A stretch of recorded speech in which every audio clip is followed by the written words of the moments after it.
Thanks, Eric. Definitely wanted to start off just like everybody else. Thank the RMAC, JR, Eric, Sarah. I've kind of got a history with you guys. Definitely worked a lot of track meets. Did some stuff as I was in the RMAC with Shattern, both in football and track and field. As you look at it, I also want to thank you. Talk about leadership. With our transition into Division II, the leadership we have at our institution, starting with Dr. Kay Schellenkamp. Dr. Schellenkamp is very familiar with NCAA. She was on the NCAA President's Council, was actually the president of that council, and she was in Emporia State. So her leadership, her guidance as we went through this process has been unbelievable. Also, Jet Albers. Jet and the rest of our athletic administration at times have probably felt overwhelmed, but have done a great job in leading us into Division II, leading us into the RMAC, doing the things that we need to do to make sure that our membership and our things stay on course. And we're very excited as an institution. I'm very honored to represent Black Hills State and represent them and of course, our players and our community and everything at this great event. Also want to thank, everybody talked and Coach Sandoval did a great job, talking about your family. In the last 6 months, it's been crazy. Even though I didn't have to move, and I know Jay and his wife still got to move and do some things, and I've been through that. The last 6 months has been tremendous as far as the great things that have happened, but also, a lot of times your family gets put aside. I've got 4 kids. We're very active. I got a kid that's going to be a freshman. He does anything and everything. I got to keep Coach Baines away from trying to recruit him. That's my only goal right now. We actually spent our anniversary at a doubleheader baseball game. We never did anything, and I was very fortunate to be able to bring my wife, Jen, down here for the weekend to kind of get a little getaway before the season and the craziness starts again for another 6 months, as we know. Also, when you look at it, I look around the room, and I'm very familiar with the RMAC. I've been coaching. This will be my 19th year. I spent 15 of them in the RMAC. The last 3, obviously, I was at Black Hills State. Part of that, we were not a part of the RMAC. So very familiar with the RMAC, both in track, traveled to every institution multiple times. When we started divvying up duties as far as what coach is going to do what, I figured I couldn't give travel up because I'm the only one that's been everywhere. And so I need to make sure that I get to the right place, eat at the right place, and the coaches obviously have been great helping us out there. But when you look at it, I look around the room, and it's kind of unique in this world and in this football game, how your paths and things cross. I was telling Coach Riston back in my early coaching years in the mid-'90s, one of the first coaching clinics I went to, I listened to a guy, John Riston, running backs coach at Northwestern. I got the notes, Coach. I just actually looked at them and make sure I still had them. They were filed away in my running back drills, and I listened to him. It's funny, Danny Woodhead was pretty good, Coach, so you must have talked some pretty good stuff then. But you run into him. I met Bob Stitt back in the late 90s. I think he was at Harvard. We had a good friend, Sean Weigel, so I've known Bob for a long time. Obviously, I coached with Coach Baines, and him and I have had a great relationship in our career. Coach Martin and I go back, both Shattern grads, different eras, but have known each other. Our families have been good friends. And then, of course, my relationship with Coach Long, the last 3 years being with him. And it's unique how in this world, and you start getting to know all the other coaches, how everybody's paths cross at one time or another. As I said, we're in our 3rd year of 3 years of transition. We're very excited to be in the RMAC.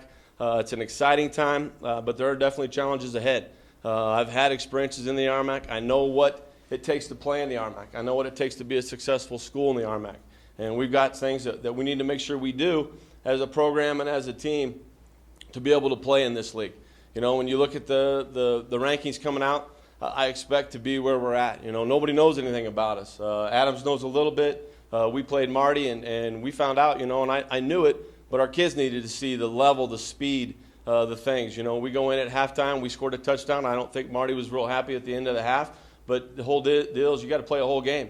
And they come out and they force a turnover, and they have a punt return for a touchdown, and that's what RMAC football is about. You got to be able to play for 4 quarters. And our kids needed to learn that, and then they will learn that as we go into a full schedule of RMAC competition. We look at it, we've got 12 seniors. That's the most seniors we've had in a long time. We had 4 seniors last year, only one of which really played a significant role. So when you look at it, we've got some great senior leadership, and we have to build on those guys. We have to have those guys do a great job for us. You know, they've been through the program since I've been here, and have done a great job. When we look at it as far as returning starters, we got 8 returning starters on offense. We have 10 on D. Our special teams is pretty solid. We have Devin Rounds, who's been a kicker for us the last 3 years, and Levi Milliken, who's been a punter for us the last 4.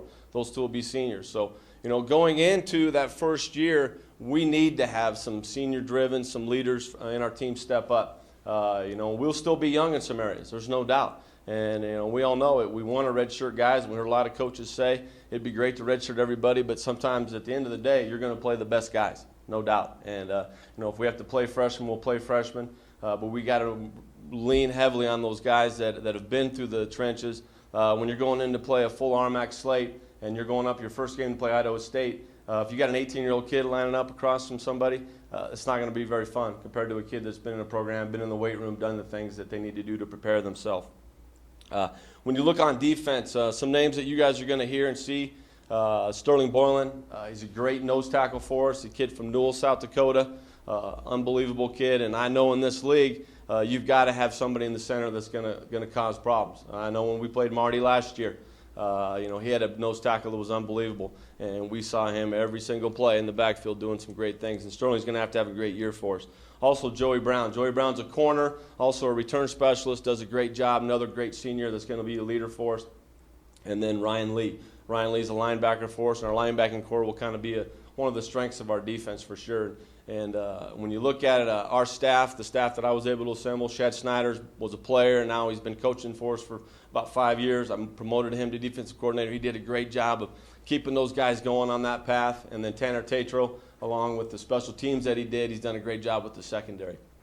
Looking on offense, when you look at it, Daniel Hancock's going to have to be a catalyst. You heard Bob say you got to get the ball in the hands of guys like Cody Rankin. You got to do the same with Daniel Hancock. The kid's going to be a senior, unbelievable talent. We got to find ways to get him the football. We returned 4 offensive linemen. We returned another couple of guys that have some experience. We're going to depend on those guys. In this league, you're only as good as what you have up front, whether it's on offense or defense. And so we need to make sure that you know, we're sound up front. And Coach Fulton, our offensive coordinator, who we hired, who came to us from University of Wyoming, has done a tremendous job of molding those guys and getting them going. Also at tailback, we're very fortunate. We have 3 tailbacks, a little bit of a 3-headed monster. We have a great tailback coach, and Coach Leisner, who keeps those guys happy. Everybody wants to rock, and we have 3 guys last year that in one game or another had over 100 yards. And the guy that had 100 yards was not the guy that started the game. And so I told him, it doesn't matter. You just got to come out and play, and whoever's having the game is going to have the game. And Drew Nilsson, Briar DeSanti, who's from Marino, Colorado, was 8-man player of the year a few years back. And then Trent Butler, who originally was from Evergreen and transferred out to Washington. Those 3 guys are going to be catalysts for us. At quarterback, you know, we talk about quarterback controversy. We don't necessarily have a controversy, but we do have a competition. Wes Crott and Ward Anderson both had starting experience last year, and they're going to be in a battle, and we'll see who ends up coming out on top. For us, more than anything, it's going to be depth. You know, when we go to this level, and I know Coach Riston, I remember when they started up and listening to one of his talks, and he started a first-year program. You know, he had freshmen and maybe a few transfers starting, and depth was the key. And you look at where he's come, and that's what we got to start thinking about is we're going to have great guys up front, and Bob hit it too. You're only as good as injuries and other stuff. And so we got to continue to get that depth and stay injury-free and do the things that we need to do. We're going to depend on those leaders. We got 33 newcomers coming in along with the seniors, and leadership is going to be the key. But I'm very excited to be in this conference, very excited to go to all the places, a lot of new stadiums. I know Western even has a canopy for us now. I used to have to sit outside, and Coach Stein and I were sitting there, and my play card blew off and went halfway up the W Hill. But it's a great conference, great competition. I'm very excited to be in it. Thank you.